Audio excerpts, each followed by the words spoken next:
Peace and blessings, Star Family.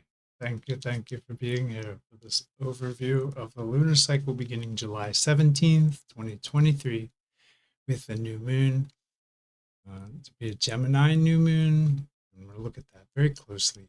We're going to look at the astrology of the major planets for the new moon and the quarters, the quarter moon. So that'll include, of course, the full moon, August 1st. Now, this new moon is a little unusual, and it illustrates something that we see sometimes, that there are different ways and systems of measuring the sky above us. And sometimes it asks for a little investigation, like in this case. So when we look at an astronomy app, like what we're looking at now, what's on the screen is Stellarium, a free and open source astronomy app, and we're looking forward to July 17th. We're in the future here. And when we look in the astronomy app, the alignment of the new moon is happening in constellation Gemini. We can see that the moon will sort of conjoin with the sun right in this degree of Pollux, fixed star Pollux, and fixed star Procyon. So well in the territory of Gemini here. But, and this is just something that happens sometimes, my astrology app gives the crab of Cancer a huge butt, a huge, so I'm assuming that's the back of the crab. Maybe it's the front, but this astrology app, Capricorn Prometheus, seems overly generous to Cancer here. And this software, for the record, is beyond amazing, and I recommend it, generally speaking.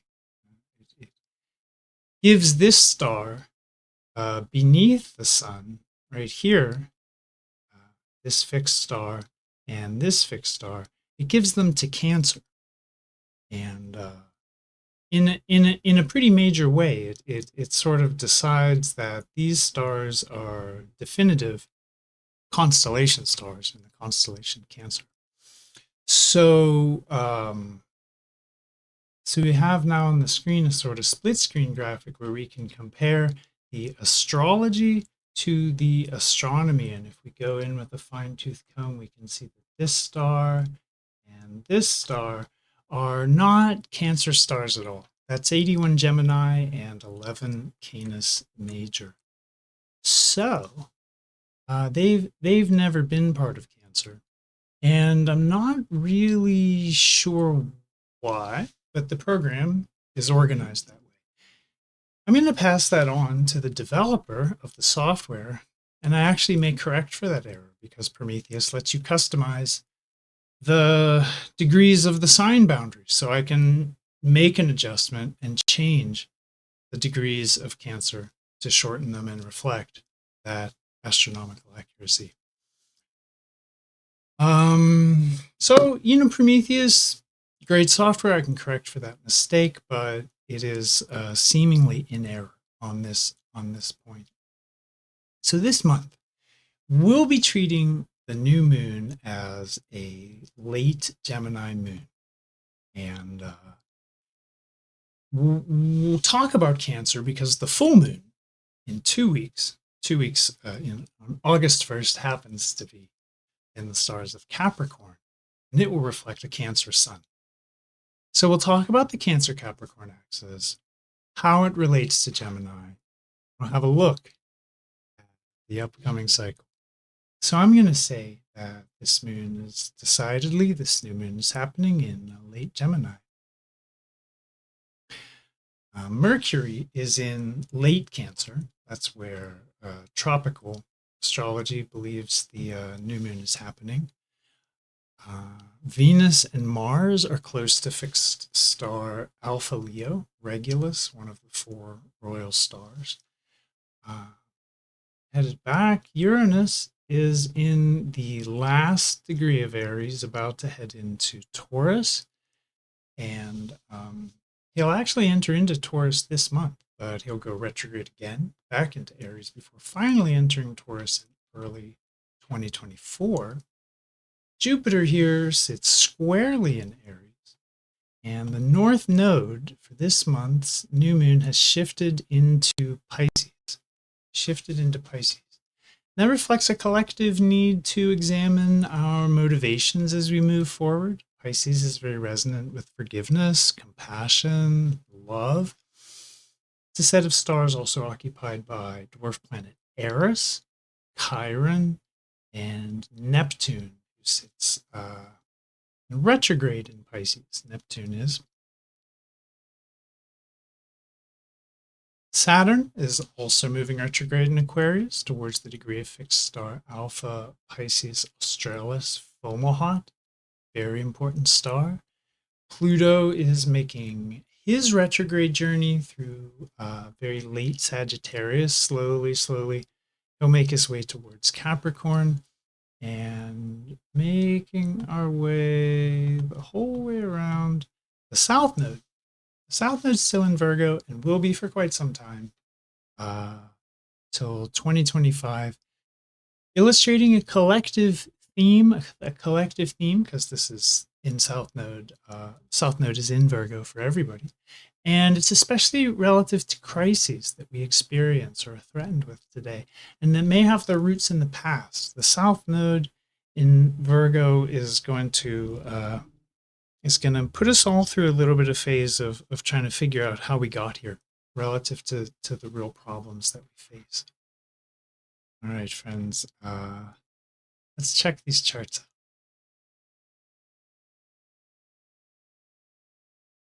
So here we are looking at the new moon, my friends. The 17th of July, 2023. 3 months ago, we had eclipses at the end of Pisces, the beginning of Aries.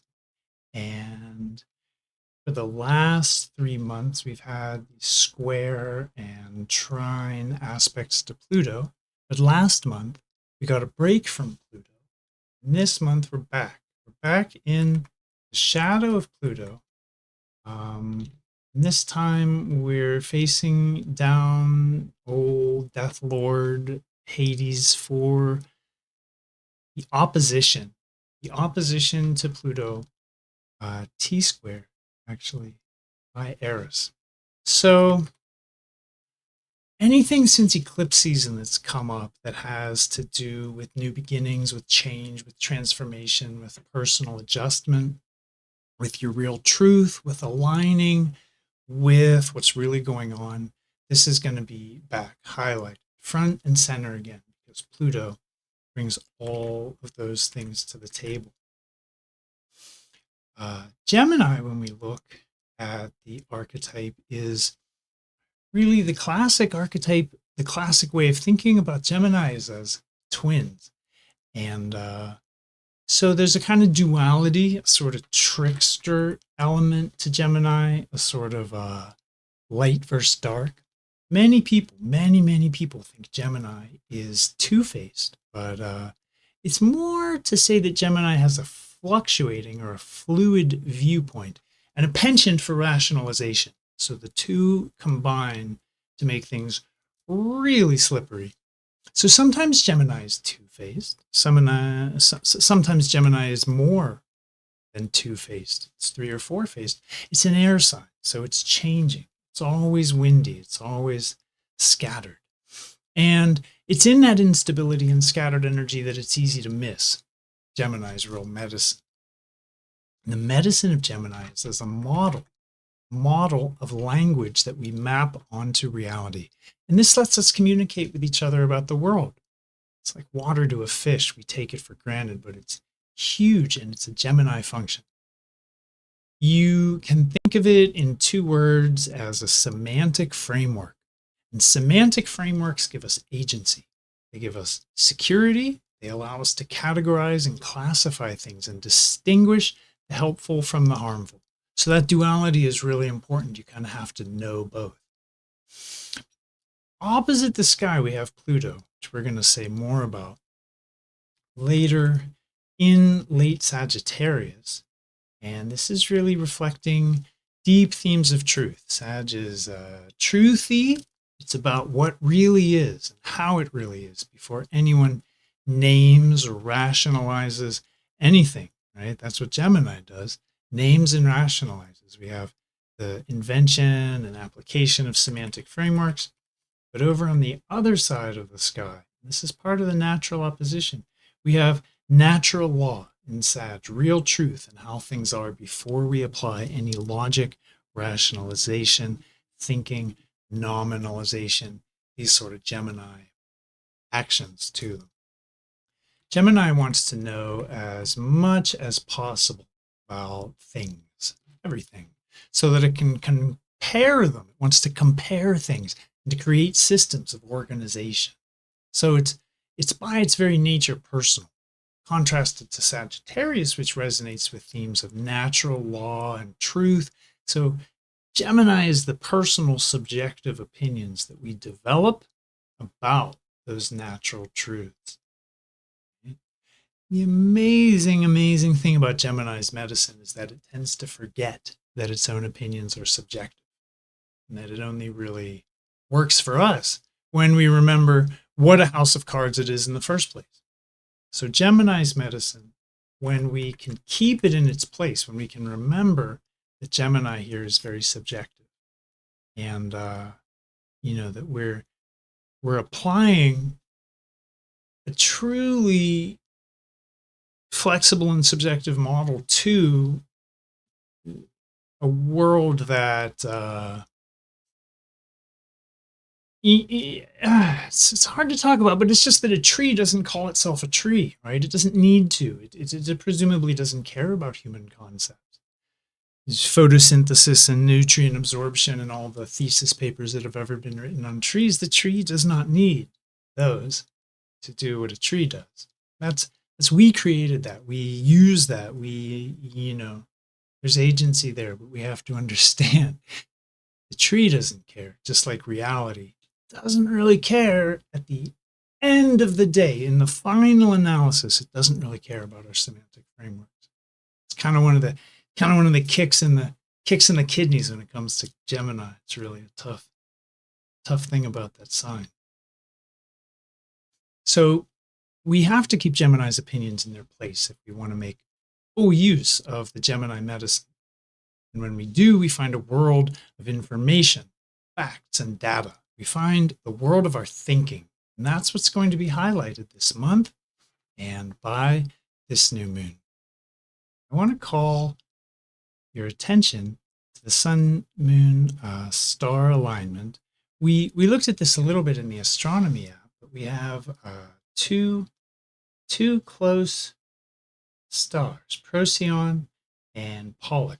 And of the two, I would say they're both important, but Pollux is Beta Gemini. It's an ecliptic star, and by its closeness to the path of the planets, it's simply much more important. Procyon, let's put Procyon aside. Let's just focus on Pollux. Pollux is half of the twins. Pollux and Castor are the name of the Gemini twins. And there's so many twins in different mythologies that it's hard to say much about twins as an archetype. But when we look at twins, not just Castor and Pollux, not just Greco-Roman mythology, but when we look broadly, very broadly at the archetype of twins in mythology, it's hard to say much about them. And they can be said to represent duality, that two things are one. So great, that's a great start.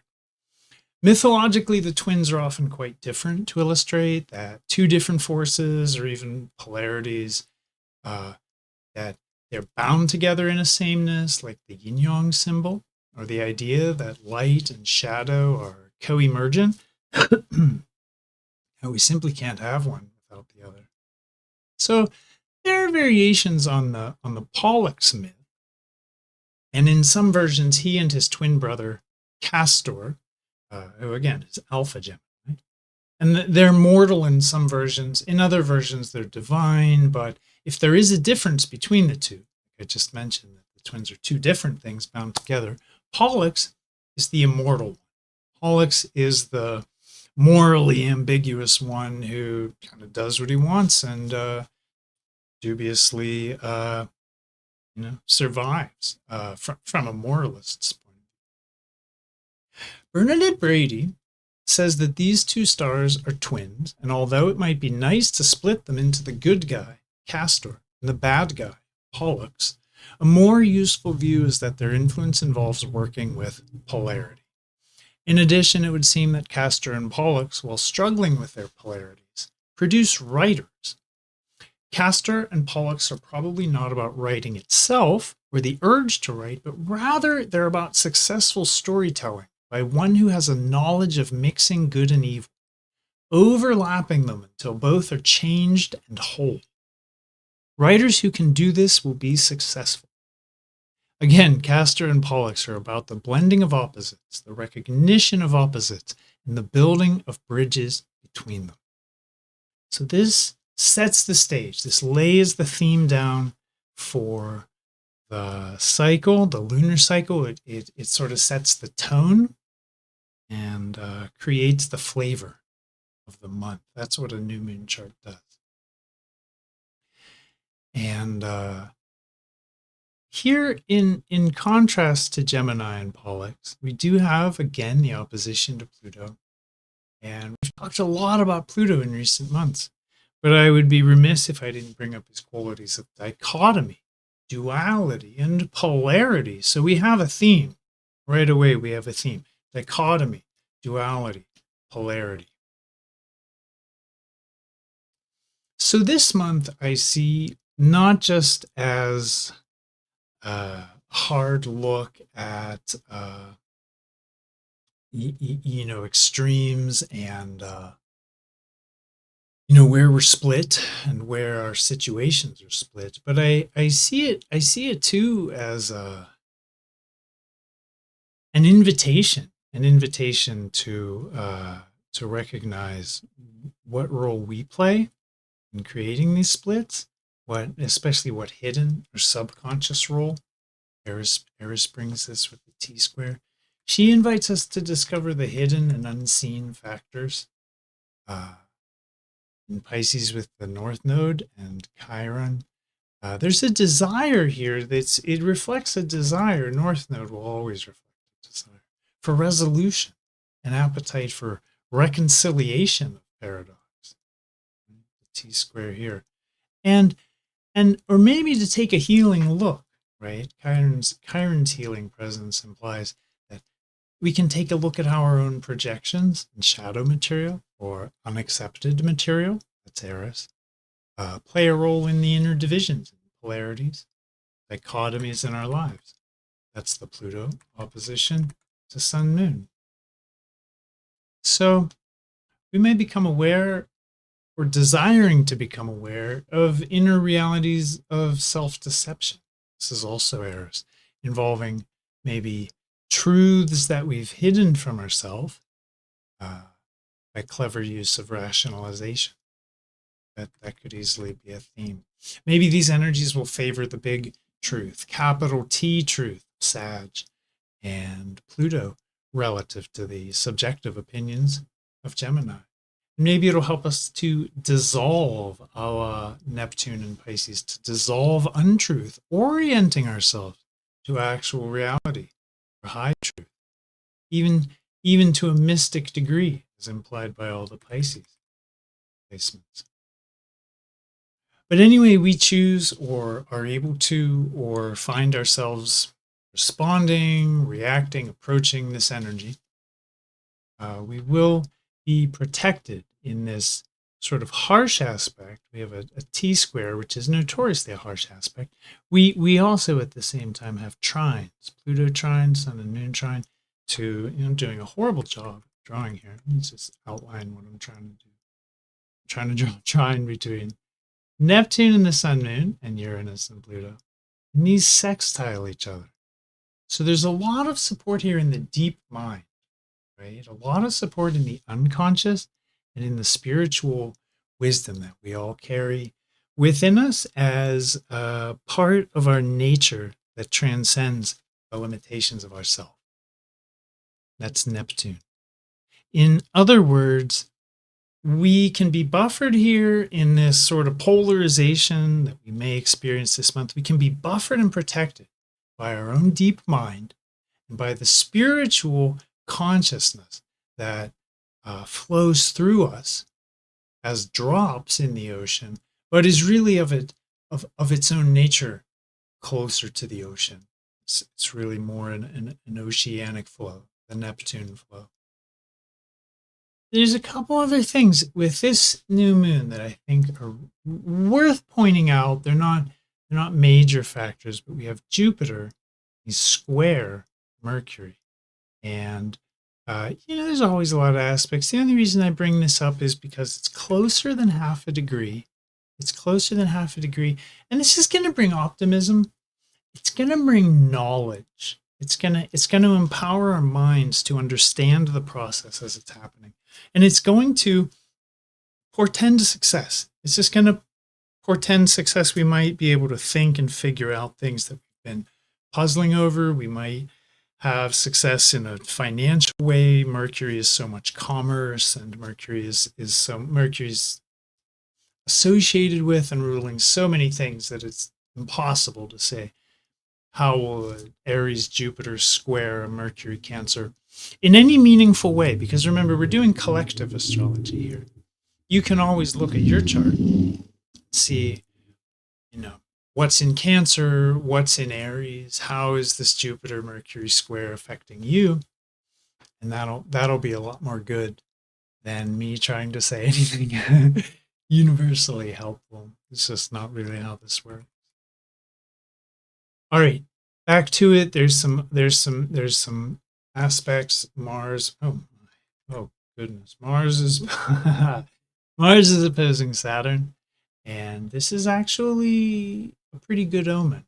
I know Mars and Saturn get a bad rap as malefics, but this can really lend itself to perseverance, discipline, initiative, strength, and when we look at the alignment of Saturn opposite Mars as a case of malefics, as these are known to bring obstacles and harm. If we're going to think in those terms, we can also see that Jupiter does create trine sextile to this, giving its blessing. And whenever Jupiter shows up in harsh arrangements between malefics, he really softens and changes and creates better circumstances than when he's not part of the equation.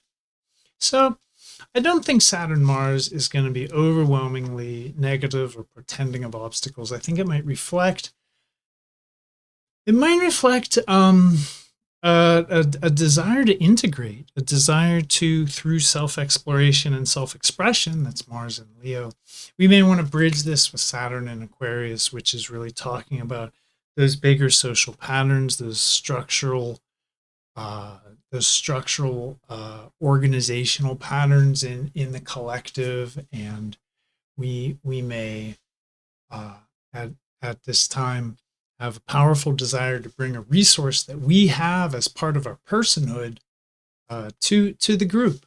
So that may be a part of this, and Jupiter may help us do that with by blessing our expression here from Aries. Well, fam, I think that's the new moon in a nutshell.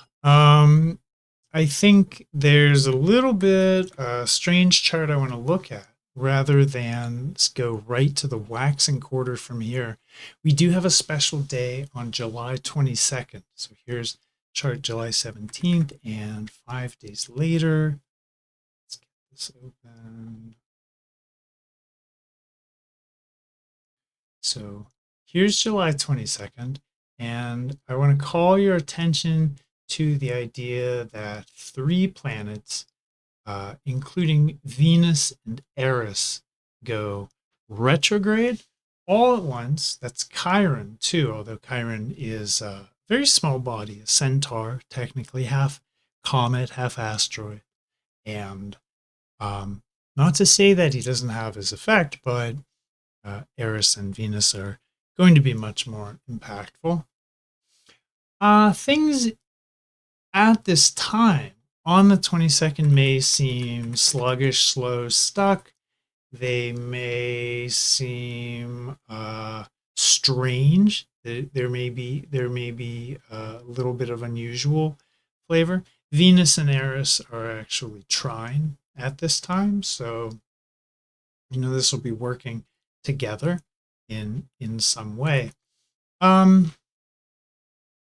Eris tends to, in my experience, have to do with those things that we bury from ourselves and how they express, how the dynamics of them, whether they stay hidden or whether they show themselves, whether they show themselves knowingly or sort of like spontaneously, sort of unexpectedly, they just arise. And when we have Eris and Venus working together, we have that theme of projections in relationship. So anything that has to do with projections in the realm of relationship could be really wonky on the 22nd of July. You've been warned. So yeah, there's that. That'll just last a day. That'll last actually relatively short period of time.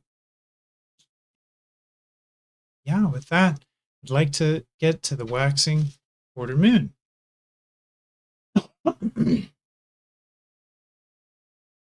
And here we are on the first quarter, the waxing quarter, 25th of July, 2023. And the moon is with the south node in Virgo. Sun is now definitively in Cancer. But before we get to the intention of any of these things, the first thing we can say is that there's an intention to just the phase itself, phasal relationship. When moon and sun make a square, we're talking about effort, we're talking about work, we're talking about growth and building and activity and doing. It's a very doing moon. The waning quarter moon is a very observant, very reflective, very passive moon compared to this active waxing quarter moon, where we can harness a lot of energy as we're moving towards that high point of the cycle that's represented by the full moon. So, people ask me why the quarters? Why the quarters? Are you focusing on harsh aspects? And no, it's not that they're harsh, and that's why I center them. I focus on the quarters, aka the fourth harmonic aspect. It's conjunctions, squares, and oppositions. I focus on those because that's where the power in a cycle usually expresses. And then you could ask, well, why power? Why focus on power? It's because I want my astrology to be empowering. Bam, let's go. And because the fourth harmonic aspects usually involve a challenge to meet, a challenge to kind of balance the power, to unlock the power. So our informed participation is much more crucial at these times. Hence my focus on them. Yeah, fam. Let's get back to the stars and the planets. We have this Sun, Moon, Pluto, Eris grand cross. We've got the nodes involved too. So for the first expression of this, for the emergence of this month's pattern, yeah, this is a classic doozy. Okay, the textbook on this is crisis. We're going to experience some crisis. The crisis could be relative, again, to how we got here, dealing with some of the current crisis, North Node and Eris, future crisis, future chaos, future strife. Believe me, we can't candy coat Eris. Best not to try. So there's an Eris trine to Mercury too here. That's very, very close. We see 18 arc minutes. This 18 arc minutes, this close trine. So we really have Eris activated, opposite moon, and the challenge may, for some of us, involve spiritual truth, right? That's a Pisces and a Sag effect. But I don't want to define too much how a grand cross like this is going to manifest, because it's going to be too complicated. It's going to be too personal for everybody. But we can say for sure the textbook on this is that this is a crisis signature. It's an obstacle, a set of obstacles, a complicated set of obstacles to be surmounted. So in order to unlock the power of this cycle, we may want to just sort of expect at this time, 25th of July, that things might be a little weird, and that's actually just how this is supposed to go. We have a quadrant of the sky here, the Cancer, Leo, Virgo quadrant. And in this quadrant, we find all the inner planets. So, where we're from, that's what this quadrant is really about. It's about the base, core, and root of our interpersonal interactions. So where we're from, where we're coming from. And as that's activated, it's a great time to turn our attention to our deeper interpersonal motivations. That's Cancer, Leo, Virgo. Deeper interpersonal motivations, especially with the South Node here. This can affect thinking, connecting it to the past for obvious reasons. South Node and Moon together are going to be resonant with past ways of thinking. They're also going to be resonant with prior and past, maybe things we've gotten over. Emotional patterning, emotional conditioning. We might see stuff come up to the surface at this time. We can be connected here to fault and blame if we're not careful. That's a Pluto thing. Fault and blame, especially in Sagittarius, so convinced that it's right, so zealous. But the moon here is in a good way, I think. Even though there's a crisis signature, it's not going to last. Spoiler alert. And the moon trines Saturn here. And Saturn is beginning again to approach fixed star Fomalhaut. So this will bring integrity and purity into our experience and into our thinking. Most of all, our feelings, but it can make them heavy, it can make them serious. That's a Saturn effect. And even the trine, the good, harmonious trine, can reflect obstacles, restrictions, emotional blockages, and again, all this related to the past. So tough looking moon, this first quarter moon. I would say if there was any advice, just kind of look for the lesson, look for what it reflects in you, anything other people are offering you here. This is always the case with Eris opposite Moon. When the nodes get involved, especially because this is where things are going to get distorted, is how we are projecting unresolved psychological material onto others, misidentifying that material as theirs, getting mad at them, and creating distortion in our lives and interpersonal relationships. That's the classic Eris opposite Moon. It brings to light everything we're hiding from ourselves and how it erupts uncontrollably, chaotically, and we see it in other people. It's not there. There's no there over there. It's a projection. That's the energy. So if we can keep our mind on that, I don't think it really matters what happens as much as how we're responding to it at this time. And with that, I think we can wrap that up, head towards the full moon. We do have a nice big moon in Capricorn on August 1st, 2023. And the sun definitely be in Cancer. Now, If the new moon is the seed and the intention, then the full moon is the fruit and the expression. So what started back here in Gemini about polarity and resolving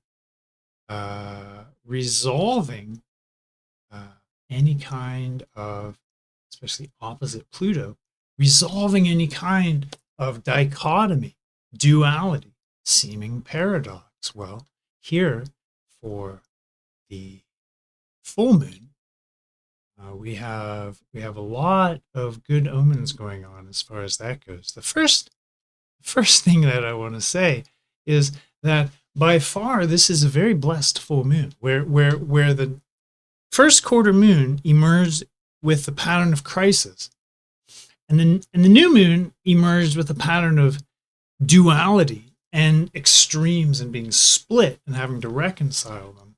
Well, the full moon emerges with Jupiter here being the only other planet to touch the sun and moon. And hardly ever see this. Of course, the sun and moon touch themselves because you can't have a full moon without this exact opposition. But Jupiter, who squares very well,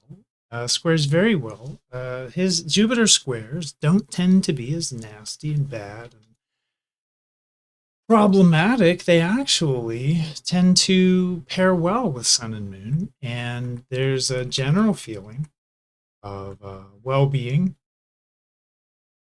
There's more security. There's going to be optimism. And it favors socialization. It's actually kind of a party mood in spite of this Capricorn moon. And, one thing with Jupiter squares, you have to watch out for urges to excess. There can be excess food. There can be excess alcohol. There can be excess drugs. It can be a time to make things right, though, with family members. And that makes Jupiter squares to sun and moon really valuable. So just take it too easy. Don't party too hard. And some of the other major players in this full moon chart are Uranus. He's finally in Taurus. So long awaited Uranus's ingress to Taurus. I think we'll have to wait a little while before we see the splashy ingress that Uranus is so famous for. He makes big, explosive gestures when he ingresses into a set of stars. Taurus rules money and wealth, and Uranus brings a futuristic bent, a sort of technological bent. So a lot of people have a lot of ideas about the digitization of currency, about cryptocurrency, and blockchain mining. People focus there when they think about finance through the lens of Uranus. But Uranus in Taurus is most importantly a liberation archetype. This is about our real truth, about real self-appreciation, about really getting into touch with ourselves, really getting to know ourselves like a friend, really getting to treat ourselves like someone we love. That's what Taurus wants. It wants security in the relationship to self. Uranus as that liberation archetype, as that explosive force for the greater good. It's going to be an exciting journey, I believe. Uranus is through Taurus. So again, long awaited. We're finally here. He'll go retrograde. He'll slip back. He won't really fully ingress Taurus till early 2024. I'm going to say March, but I'm not sure about that. And we do, of course, need to understand the Cancer-Capricorn axis. This full moon happens on an axis between the stars of Cap and the stars of Cancer. These are the stars of Saturn, heavy authoritarian stars, and the stars of the moon, stars of security, stars of emotional security, and our family, our people, our tribe, our spiritual family, and our homes, where we're from, our innermost sense of self. All of this is correlate to Cancer. So in Cancer, we have a sort of home-centered security. Cancer, the security of our private environment, the security of our innermost self, the self that only we really know. Cancer represents all these things. And across the sky, Capricorn represents the sense of security we get from taking our unique offerings and our abilities and integrating into society with them. Now, most of us do that via career, via work, and we do it by developing a way to monetize our skills. So this is very Capricorn, but you can see where this axis leads. This is the simple axis of home and work, just like Aries Libra is self-other. So home, work, that is the basic nature. We can dress it up and we can expand and develop this even more. We don't need to, but we can. We mentioned the Cancer's private and the Capricorn's public. Cancer's warmer. It's caring. And Capricorn's cooler. It's calculating. You can sort of see how these energies come together to form if you're familiar with astrology to this degree, Cancer is naturally correlate with the 4th house of home and family, and Capricorn naturally correlate with the 10th house of career, work, and social integration.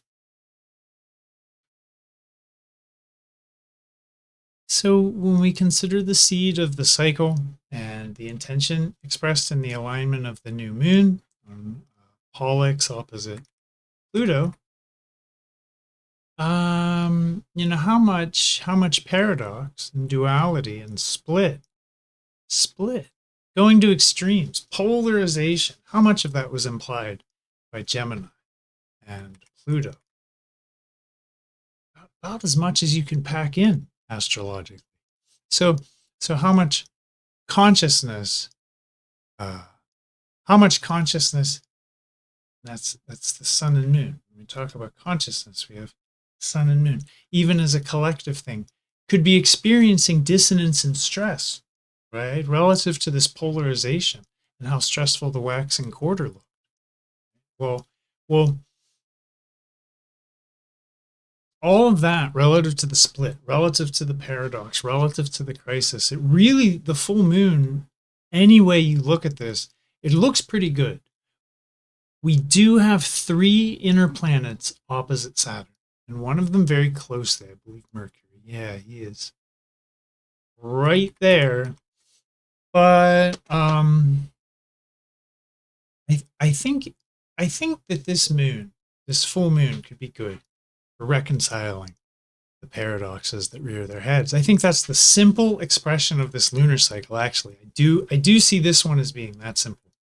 We're going to reconcile the paradoxes that rear their heads. Internal paradoxes, external paradoxes. We have the internal external paradox. We're likely to have an opportunity during this cycle and near the beginning of August, especially, to deal in very good and positive ways with anything like that. Right?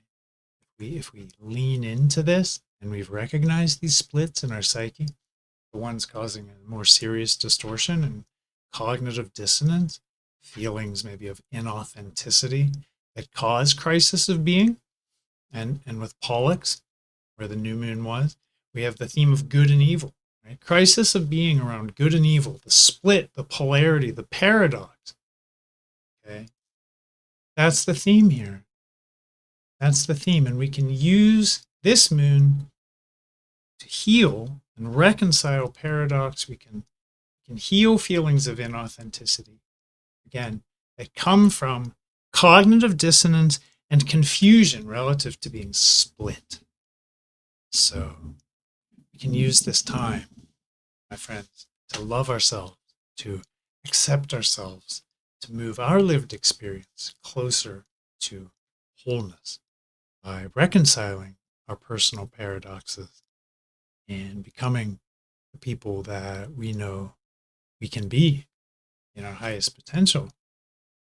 This is the action of Jupiter to support all those things.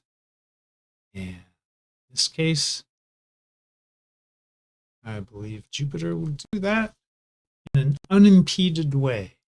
And we do have some other alignments. Again, other alignments worth mentioning. This Jupiter is very closely trine to Mars. We have a 2-minute trine for the full moon.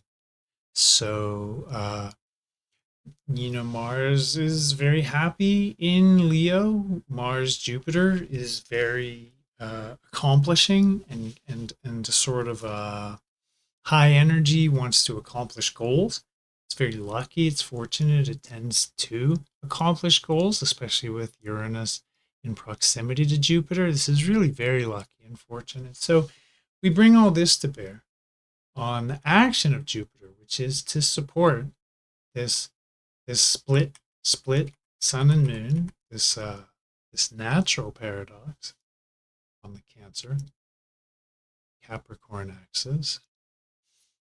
And I mentioned that there were Saturn oppositions to the inner planets. I think this could challenge our sense of selfhood, and I think it could challenge our sense of selfhood to align with the bigger picture. I think to solve some of these paradoxes and reconcile all these splits, we may have to encounter situations where we're putting our own personal goals, personal drives, personal thoughts about accomplishment. We may have to put that aside. We may have to put that aside and recognize that what's implied by the paradox is that the scenario extends beyond us, that the scenario is bigger than us. And of course it is. It doesn't matter what scenario you're talking about. It's bigger than you. We don't always get that.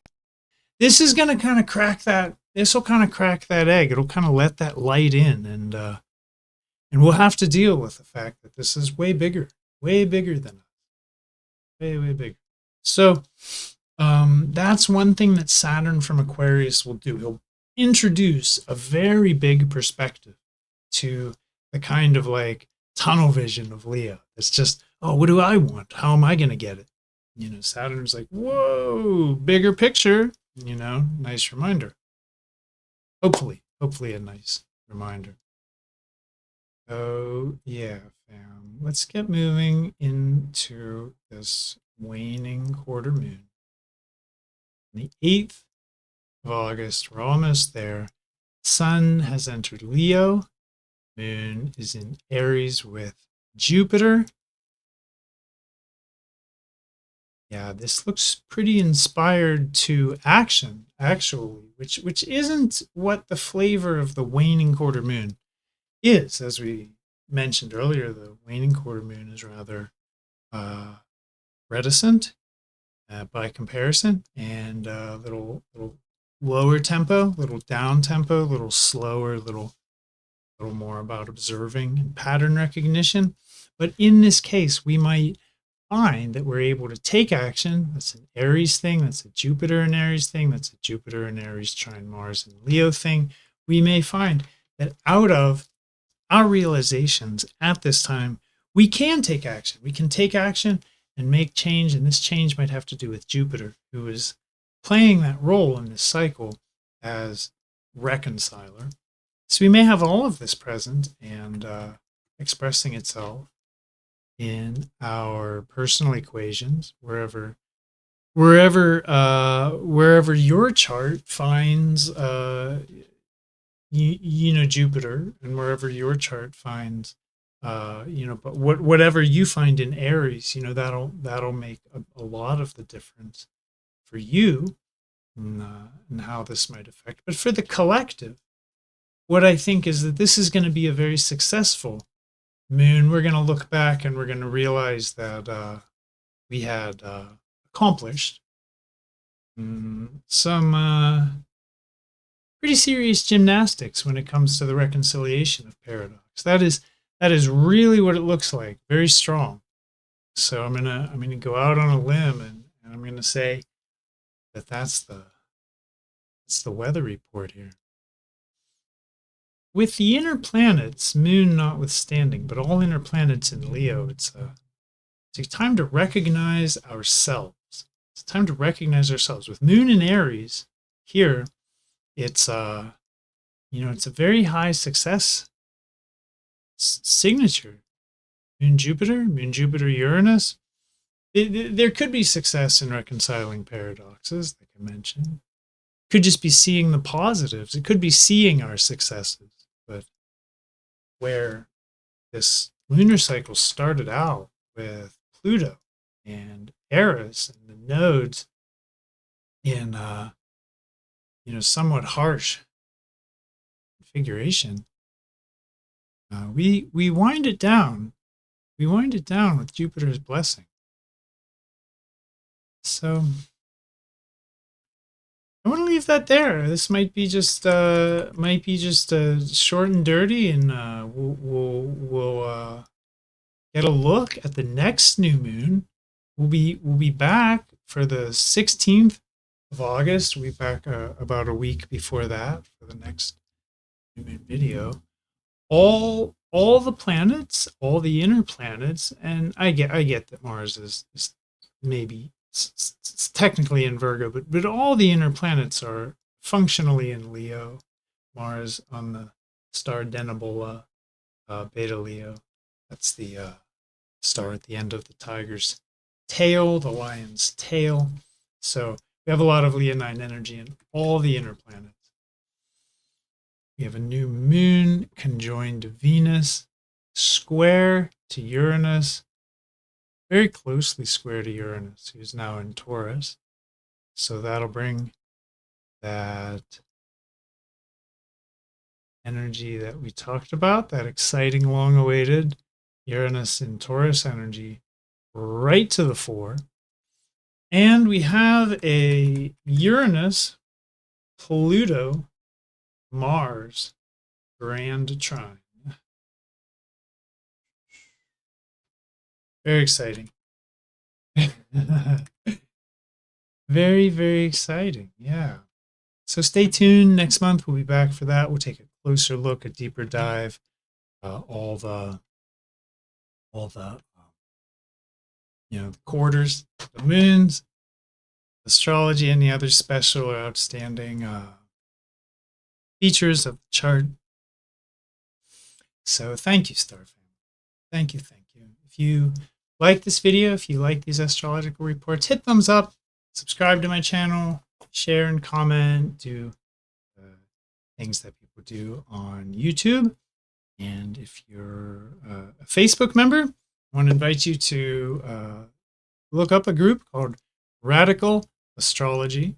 Radical Astrology is a Facebook group for people who practice constellational, true sidereal, true lifetime sky, and other natural or astronomical forms of astrology. Again, Radical Astrology on Facebook. Check it out. It's an amazing community full of awesome people.